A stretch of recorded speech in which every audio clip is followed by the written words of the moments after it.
Hi. Today I'm going to talk a little bit about where to get ideas for when you are writing. I've talked before about my jar. I got to find it, my jar where I keep little slips of paper in and I will write things about it. But the other ideas that come from what's going on in the world. This is My Grandma was published in 2021. We all know what was going on in the world.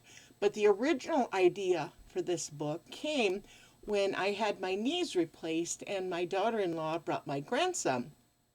And he was little, right? And he kind of hid behind Mama's knee and he said, I scared.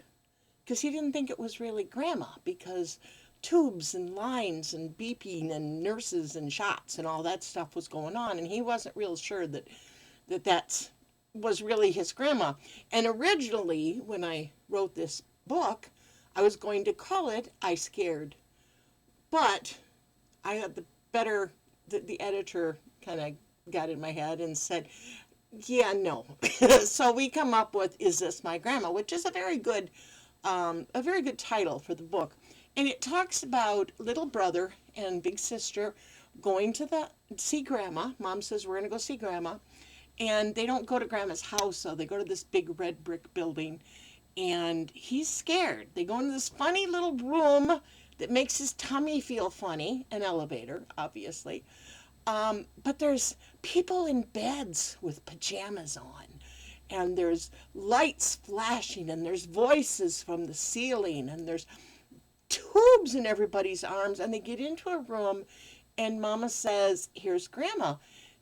He doesn't think so because this person cried when the nurse come in to give her a shot, and his grandma wouldn't do that. And this person had tubes and things coming out of her arms, and his grandma didn't. And this person had to use a walker to get up and down the hall, and they walked with her, but his grandma didn't use a walker. And Big Sister kept telling him that, yes, this is Grandma. Is it Grandma? So by the end of the book, yes, he does discover it is Grandma. But it's a good example of you can get ideas for your writing from absolutely anywhere. It can be, you will notice most authors, we are people watchers. We like watching people. We like listening to people. It's not that we're trying to get a bit of tea on somebody. We're not listening for the gossip or anything. We're not looking for someone to do something bad. What we are doing is there's voices in our heads, not in a psychotic kind of way, at least I hope not, but we have a lot of characters in our heads.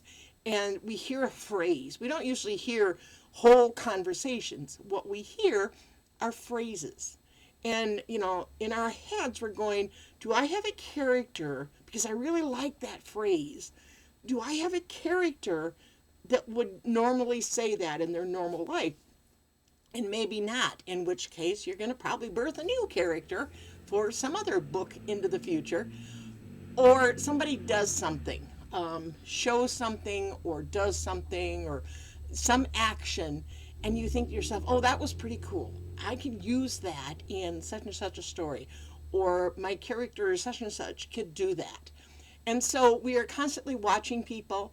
We are constantly listening to people. We constantly are looking for ideas. So if you want to write, I would suggest that you start doing that too. Just sit in a park, along a busy street, whatever, and listen to people. Listen to not only what they say, but how they say it. Do they bark their words? Are they sharp and like they're hitting something when they speak, or do their words flow like a stream in a summer day? Or it's just there's a lot of different ways. And the same way people might jerk their heads, or they might have a graceful movement when they drive their cars. It's boom, boom, boom, boom, boom. Or is it okay? We're gonna go. That's fine. That's great. Listen and watch all of those things, and then maybe you find a funny looking leaf. Think about it. Who would be interested in this leaf? Well, probably a child, a small child. What would they think about this leaf? What could they do with it? And from there, you might get some writing prompts in your head and you can start writing the story. That is how that works. So, if you are a wannabe writer and you want to know how to start writing, yeah, I know people are going to tell you, just write. It's harder than that. But pay attention to what's going on around you. Pay attention not only to the people you know, but people you don't know, and get some ideas.